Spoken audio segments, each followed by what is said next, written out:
Sejam muito bem-vindos ao Bratancast, o seu podcast semanal, e agora estamos iniciando a nossa segunda temporada aqui com um cenário novo, e mais uma vez nessa segunda temporada a gente vai trazer conteúdos inéditos, convidados novos e de novo mantendo nossa linha, né? Falando sobre corpo, sobre mente, sobre espírito, sobre gestão, sobre espiritualidade. Então, se você gostou da primeira temporada e acompanhou a gente esse primeiro ano, não perde que esse segundo ano vai ficar incrível. E mais uma vez, aqui dividindo comigo o nosso novo cenário, eu tenho a minha dupla, Andrea Bratan. Vou deixar você apresentar o nosso cenário. Não, gente, olha aqui, né? E nada aqui, ó, para compor este cenário maravilhoso, a nossa nutricionista, com certeza, ela seria a nossa primeira convidada do Bratancast. Convidados novos, alguns não tão novos, mas sempre presentes, porque eu sempre estarei por aqui. Você faz parte do time, né? Faço parte, me sinto parte e estarei sempre aqui, sempre que vocês me derem essa oportunidade para falar um pouquinho aí sobre nutrição. Com certeza. Que primeiro episódio da segunda temporada com a Jéssica. Exatamente. E hoje o tema promete, hein? Hoje o tema é fantástico, né? A gente vai falar sobre como que as emoções se refletem na nossa alimentação. Basicamente é tudo que a gente acredita aqui no Instituto, né, que as emoções modulam o nosso corpo físico, e ninguém melhor do que a Jéssica para poder contar um pouquinho pra gente.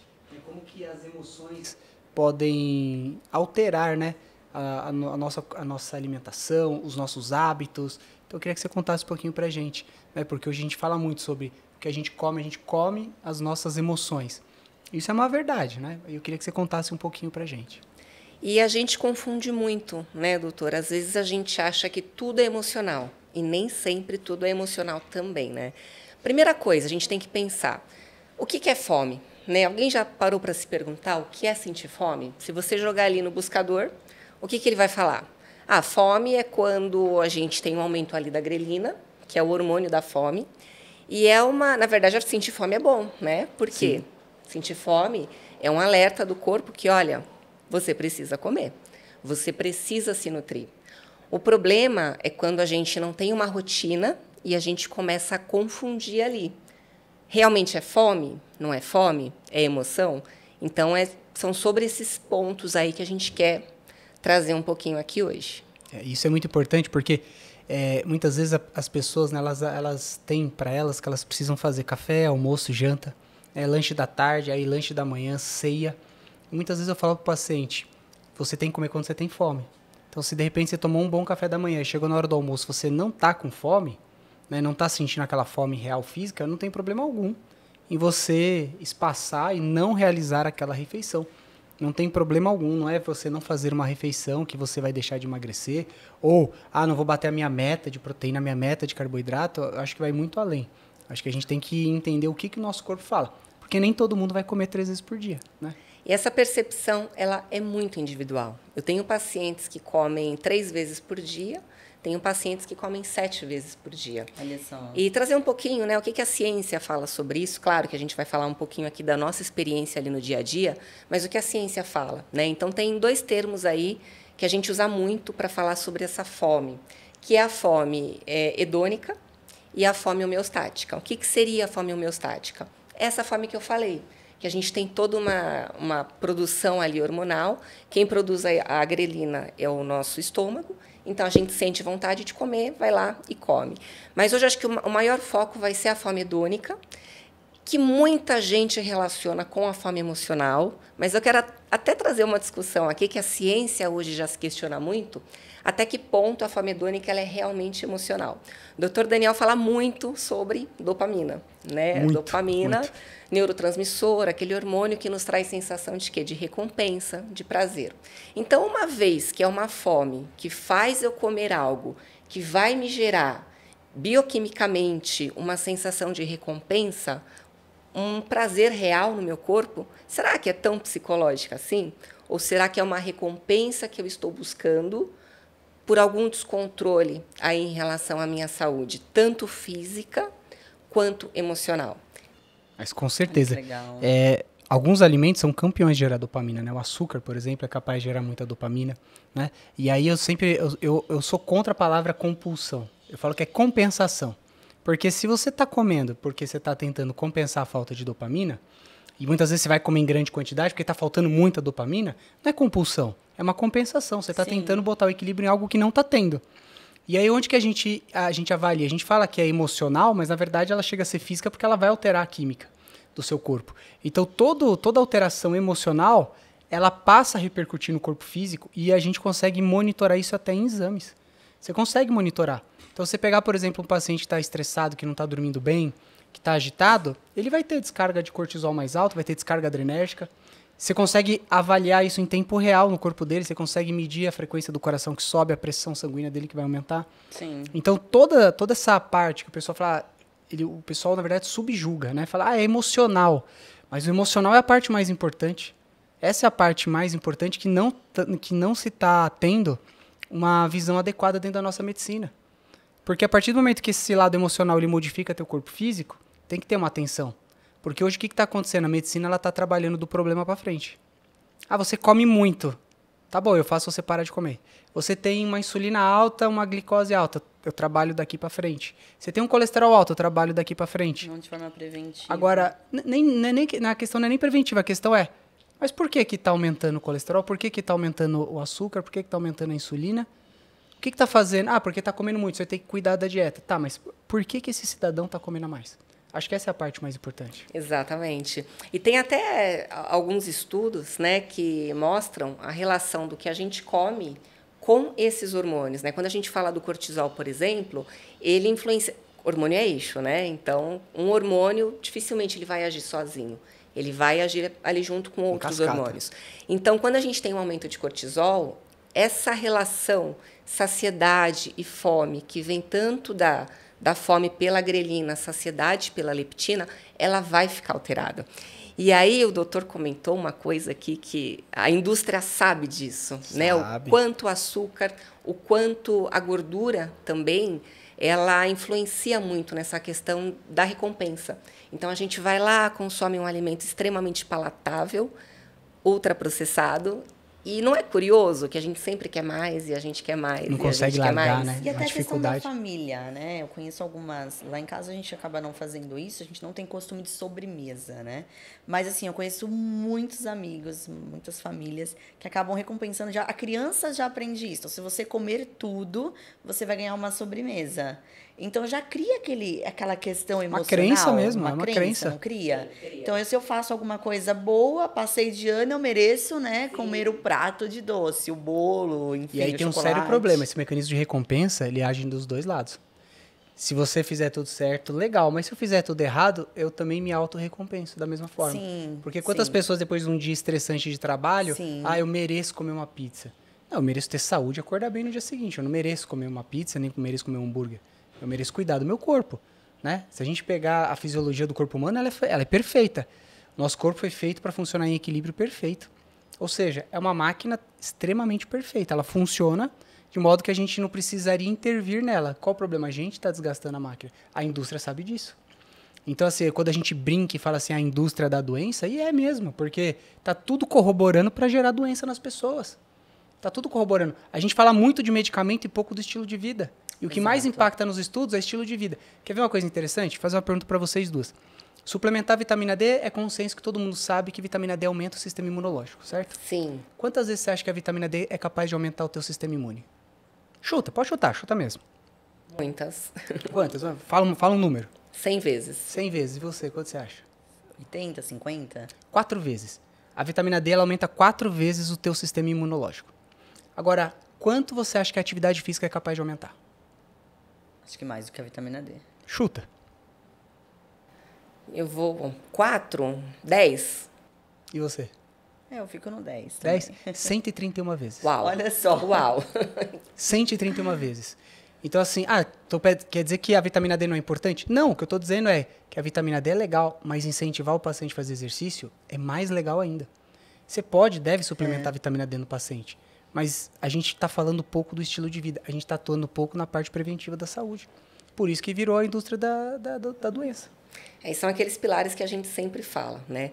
Uma coisa que eu acho que ainda se erra muito quando a gente fala da fome emocional é querer tratar só o lado comportamental. Exato. O lado comportamental, ele é importante? Sim, mas tem vários pilares que precisam ser trabalhados, que a gente já falou em outras oportunidades, né? O medicamento, às vezes vai ser necessário, às vezes vai ser necessário, sim, né? Alimentação, extremamente importante. O acompanhamento psicológico, acompanhamento ali com o psicólogo é importante também. Atividade física, o sono. É a equipe multidisciplinar, né? E é uma coisa que eu sempre falo, que eu convido todos os pacientes que passam, quando a gente tem que convidar para passar com a Jéssica, eu falo assim, ó, é diferente. Por quê? Porque as pessoas têm que entender que não tem protocolo. Não. Qual que é o protocolo? A gente não é protocolado, um ser humano não é igual ao outro, então por que o tratamento tem que ser? Mas entender também que essa moda das canetas emagrecedoras, dos remédios emagrecedores, eles não são isolados, né? Eu vejo porque hoje os nossos pacientes, eles não procuram desta forma, né? Até porque a gente explica antes, porque muitos pacientes vêm até pela sua questão, né, de você ser o próprio caso de sucesso. Então, o doutor emagreceu 40 quilos e eles perguntam na recepção bastante para as meninas como isso foi através, né, de tal medicação, X, Y.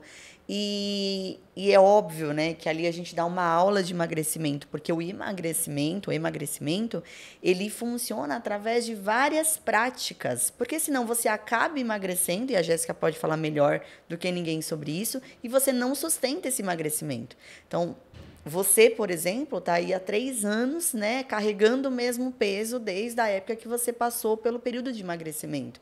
Mas por quê? Porque teve a atividade física, teve um sono qualificado, teve a questão da água também, que é importantíssimo, passou com a nutricionista, fez uso, óbvio, de alguns tratamentos, mas tudo isso virou duradouro exatamente pela prática que você vive até hoje. Até mesmo porque o tratamento ele é necessário, porque até a gente ter a consciência, a gente maltrata o corpo. Então, até a gente ter a consciência, a gente judia da máquina. Depois a gente tem que botar a máquina em ordem. Né? E é a única casa que a gente tem para morar. Exato. Né? Esses dias eu vi uma mensagenzinha no Instagram, achei fantástico, né? Que as pessoas, elas gastam, né, muito da sua saúde para poder ganhar dinheiro. E depois, por último, gastam todo o dinheiro para tentar recuperar a saúde. E é tentar, porque depois não recupera. Uma vez que é perdido, não, assim, já era. Né? Por isso que quando os pacientes falam assim, mas é caro tratar? Quanto vale a sua saúde? Quanto vale ficar no hospital? Né? Para você que está assistindo a gente, quanto que vale você ficar limitado numa cama? Sem autonomia, sem poder tomar banho, alguém tem que te trocar, alguém tem que te dar comida. Se você acha que isso tem preço, eu acho que não. Então, para mim, manter minha saúde está acima de qualquer custo. E eu vou manter. Tem coisas que a gente não pode terceirizar. Não pode, você não pode. Treinar, se alimentar bem. Exato. Você sabe que a gente conversa no instituto, a gente fica um tempo ali conversando com os pacientes, quem já é paciente sabe disso.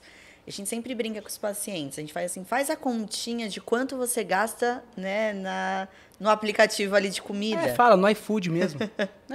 Quanto é que você gasta no aplicativo? Né? Exatamente. A pessoa, se ela colocar uma planilha ali, ela está pagando o tratamento dela que ela poderia estar melhor, né? Exato. E emocionalmente, espiritualmente, fisicamente. Porque quando você começa a cuidar da sua saúde, os 3 pilares, eles, né? Você está evitando outras doenças. Agora, uma coisa que é interessante, né, Jéssica? As pessoas, por que elas procuram muito a canetinha e procuram o tratamento, algo que vai te dar um resultado? E a moda hoje é te dizer partida pelo resultado que ela gera. Porque quando você fala assim, não, mas tem outras moléculas que tem uma potência menor que vai se enquadrar. Não, mas é que eu já ouvi dizer que o resultado dele é rápido. Quando a pessoa fala isso, o que ela está transparecendo e está deixando nítido? Ela já está mostrando que ela está terceirizando um ponto importantíssimo do tratamento dela, que é a autorresponsabilidade. Exato. Eu vou jogar para a caneta me dá um resultado, e aí resultado rápido, e a parte dela no tratamento não entra. Por isso que depois não é sustentável.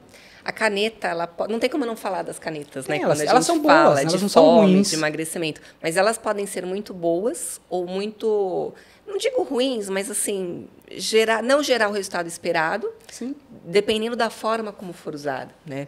A gente pode citar o exemplo, imagina uma pessoa obesa. Gostaria muito que quem estiver assistindo aqui hoje, né, o nosso episódio, nunca mais daqui para frente dizer assim, aquela pessoa ela é obesa porque ela é uma sem-vergonhice, né? Que o pessoal fala, ela come porque ela não quer se controlar. Não, tem um mecanismo fisiológico que explica essa maior fome do obeso, né?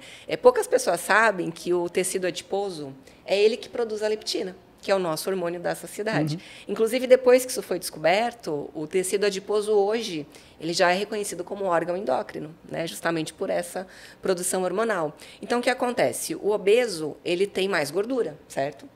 E aí você pode pensar, por ele ter mais gordura, ele vai ter mais leptina. Logo, ele vai ter mais saciedade. Vai ter maior controle. Acontece exatamente o contrário. Por quê? Ele fica com uma resistência a essa leptina. É tanta leptina, é como se a gente tivesse a célula já não ali, reconhece. Exato, aquele receptor, né? Imagina uma porta que você tem ali 1000 pessoas querendo entrar ao mesmo tempo. Vai ter uma resistência, aquela conexão não vai acontecer. Então, ele demora, de fato, mais para ter essa saciedade. E qual que é a melhor forma de melhorar essa leptina? Ele vai ter que perder peso.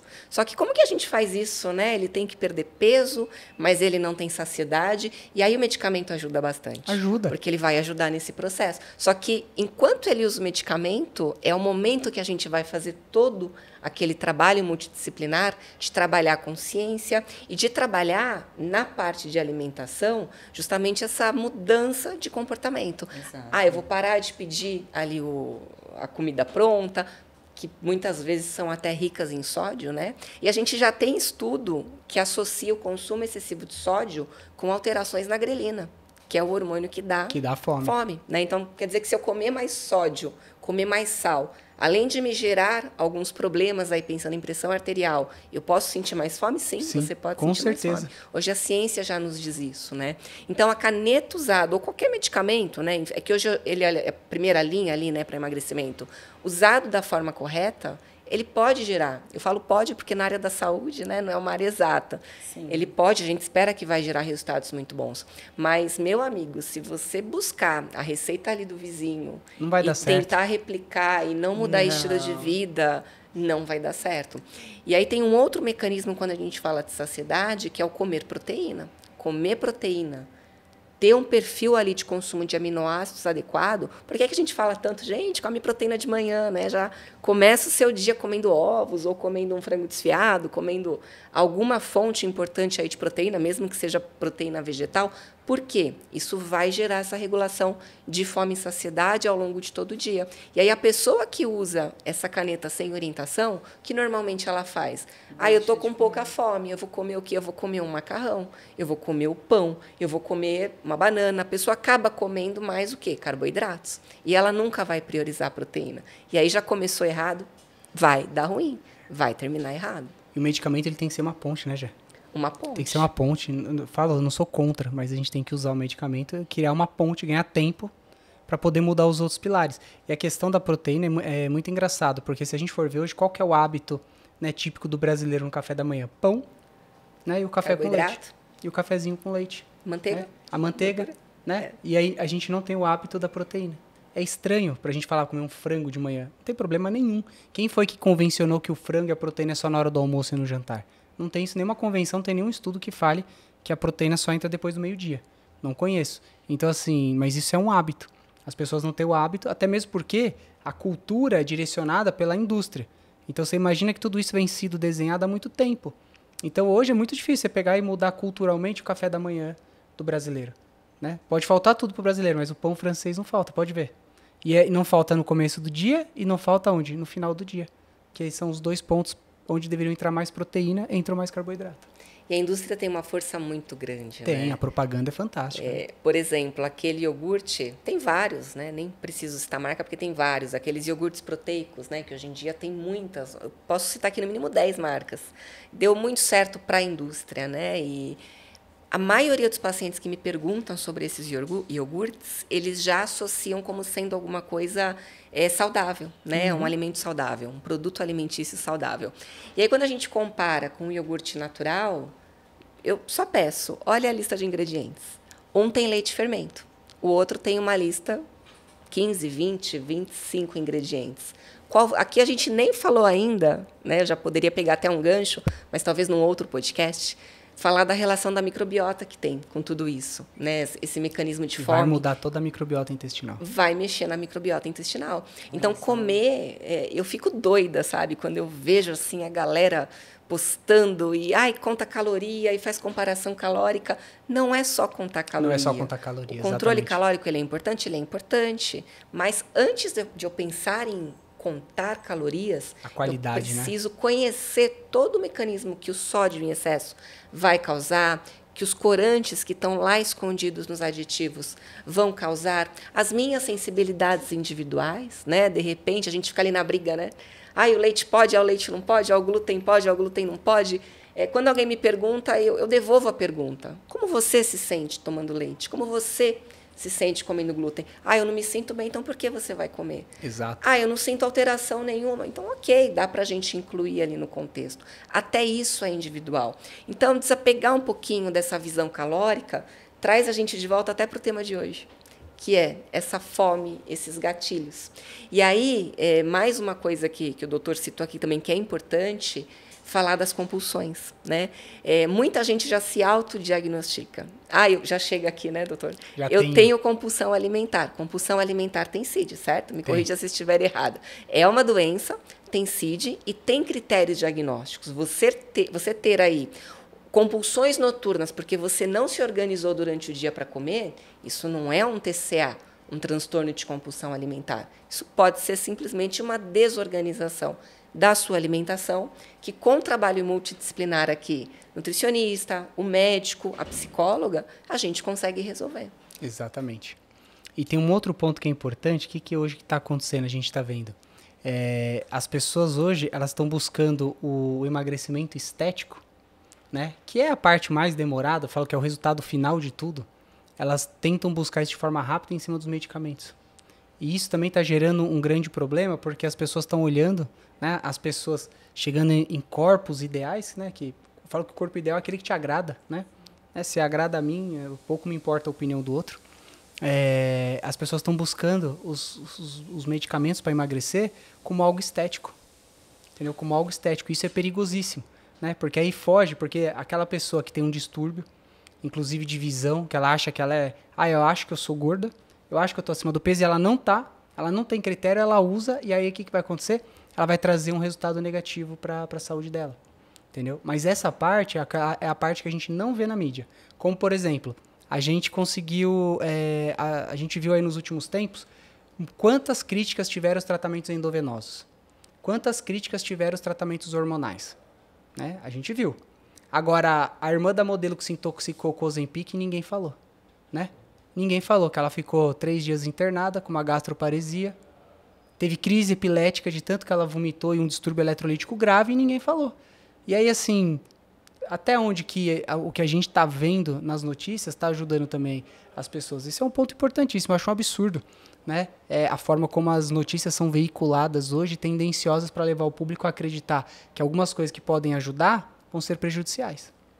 Exatamente. E vou além, vou até para a fitoterapia, né? Eu tenho especialização em fitoterapia, acho que eu já comentei isso uma vez em outra oportunidade. O nutricionista ele pode prescrever fitoterápico somente se ele tiver especialização.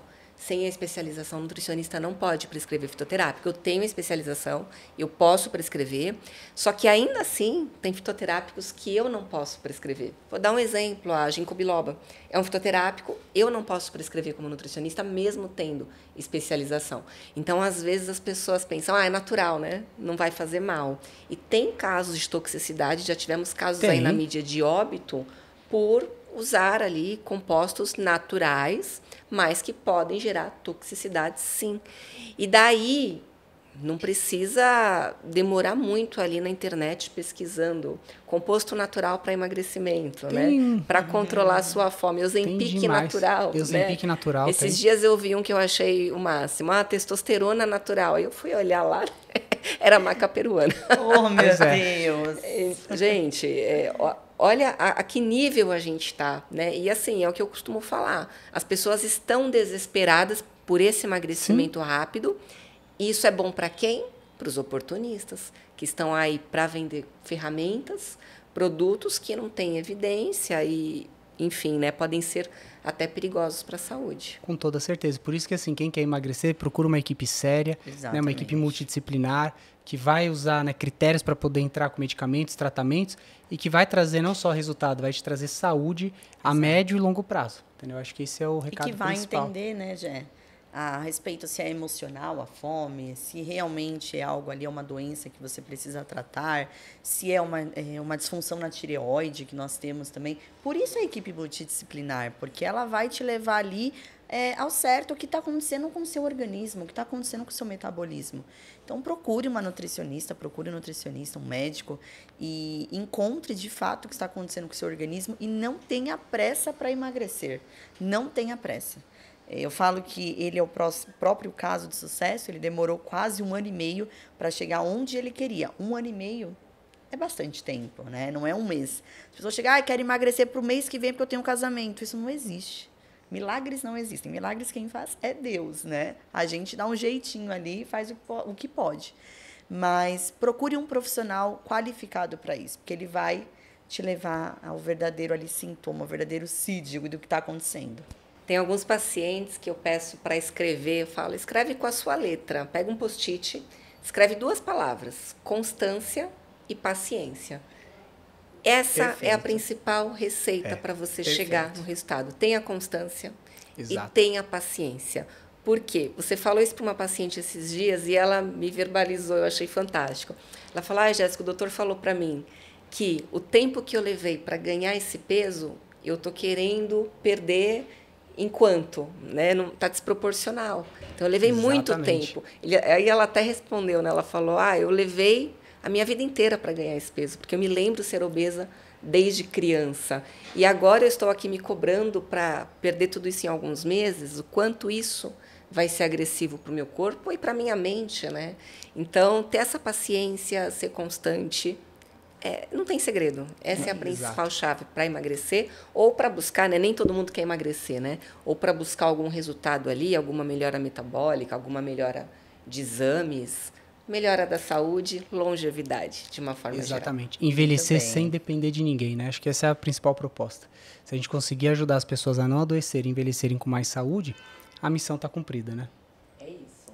Muito bom. Gostei do nosso bate-papo. Eu também. Por isso que tem que vir mais vezes, né, Jéssica? Adoro.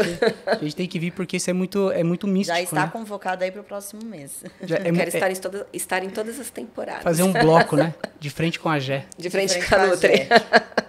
E é muito engraçado como é místico, né? Você fala para o paciente, vem passar com a Nutri. Mas tem que passar. Ué, com certeza. Você não quer mudar de vida? Não quer, né? Então, é o mínimo que tem que fazer. É até mais importante do que as medicações. Muito mais. Muito mais. Eu até falo para o paciente, o que ela vai te ensinar é para a vida inteira. O que eu vou usar tem data para a gente começar a tirar. Exato. E eu boto um asterisco. Eu falo, isso aqui eu vou tirar, isso aqui eu vou tirar, isso aqui eu vou tirar. O que ela vai te ensinar é pro resto da sua vida. Então, essa parte é a parte mais importante. E sabe o que é muito curioso? Tem paciente que volta e eles já voltam um pouco envergonhados, porque não conseguiram seguir ali muita coisa do que a gente propôs, ou eles acham que não conseguiram seguir, né? E, às vezes, eu gosto de fazer uma dinâmica com eles, é uma autorreflexão, né? Ele já chega contando tudo que não deu certo. Jéssica, eu não consegui parar para fazer o lanche, eu continuei pulando a refeição da tarde, eu queria ter bebido lá os 3 litros que você pediu, só consegui beber 1,5. Eu queria ter dormido até as 11 horas da noite, mas eu continuei, agora estou dormindo meia-noite. E aí eu fico escutando, né? E aí depois, quando ele termina de falar, eu falo para ele, então vamos lá, né? Agora eu vou colocar o meu ponto de vista. Você me relatou que não conseguiu beber os 3 litros, mas conseguiu beber 1,5. Lembra que você bebia 1 copo por dia? Olha como você evoluiu. Você está dormindo às 11, né? Por mais que você está dormindo meia-noite, por mais que seria legal você dormir antes. Lembra que antes você ficava a madrugada inteira no videogame, às vezes, até 3, 4 horas da manhã? Então, tem muitas coisas que, às vezes, o paciente não enxerga. Porque ele acha que ele tem que ter sido perfeito. E quem volta aqui, nunca, de verdade, nunca... Já perdi as contas de quantos pacientes eu atendi aí nos últimos anos. Nunca ninguém me relatou. De 0 a 10, eu pergunto às vezes, quanto você conseguiu aderir? Nunca ninguém me respondeu um 10. E já tivemos aí resultados incríveis. Incríveis, mesmo exato. com paciente respondendo 7, 7,5, 8. Eu brinco que com 7 a gente passa de ano, né? E o que é interessante é assim, o paciente ele tem uma visão negativa, né? Porque essa é a tendência do ser humano. A gente enxerga só o que é ruim. Aquilo que a gente conseguiu mudar e que foi vitória, a gente não consegue enxergar. A gente dá mais importância para o tropeço do que para a vitória, né? Então, acho que esse é o primeiro mecanismo que tem que mudar. Para de olhar para o problema e ver o quanto você caminhou para frente, o quanto que você conquistou de coisas positivas. O simples fato de você mudar isso também vai mudar a tua química cerebral, vai te ajudar no seu processo também. E o maior erro é quando a pessoa busca o profissional e não volta, sabe? Às vezes ele vem, a gente faz todo um planejamento, ele acha que não conseguiu fazer muita coisa, abandona ali o acompanhamento. Exato. E, na verdade, o acompanhamento nutricional, o que muda? Todo mundo deveria fazer. O que muda é a frequência. Eu tenho um paciente que passa comigo 2 vezes no ano. Eu tenho paciente que passa a cada 2 meses. Tenho paciente que passa a cada 3. Tem paciente que eu preciso ver todo mês. E não sempre, né? Isso muda também de acordo com o momento que o paciente está vivendo. Né? Mas é assim como na psicologia. A gente, claro que não toda semana, né, toda quinzena, mas a gente tem que ter uma frequência, até para colocar a casa em ordem. Né? Como está a minha vida agora? Como está lá o armário da minha casa? Que tipo de alimentos que eu tenho lá? Como estão os meus gatilhos? Eu mudei de trabalho? O que mudou na minha vida? Até as mudanças serem constantes, aí você espaça o encontro. Exatamente. Eu falo sempre para o paciente, no começo às vezes a gente precisa se ver mais. Depois a gente vai espaçando até uma hora que eu te solto. E tá tudo bem. E pra mim eu falo que essa é a melhor hora, porque a hora que eu te solto é a hora que já deu tudo certo. E nos traz uma sensação de maravilhosa. Alegria, o melhor ponto é alto. Tchau. Agora você não precisa estar aqui, a gente vai se ver uma vez por ano, se precisar. Para que a gente possa transformar uma nova vida. Com certeza. Gente, a gente teve um super bate-papo aqui com a Jéssica. Se você tem dúvidas sobre esse tema, quer perguntar, manda aí nos comentários, coloca aí sua pergunta, a gente tem o maior prazer de responder. Começa a seguir a gente aí, né? Tem alguns Instagrams agora, @doutor.danielbratan, @bratancast, aí tem o podcast agora, o podcast tem um Instagram que a gente vai começar a deixar lá alguns conteúdos interessantes. Jé, fala seu Instagram. @jessicabarbara.nutri. Jéssica com G. Jéssica com Começa G. a seguir ela aí. E Andrea Ribeiro Bratan. Pronto. Começa a seguir a gente aí. Não perde tempo, clica aqui, se inscreve no canal também, ativa os sininhos das notificações, porque assim que chegar vídeo novo, você vai ser avisado e já vai ficar por dentro de tudo que o Bratancast vai trazer para você. Certo, minha gente?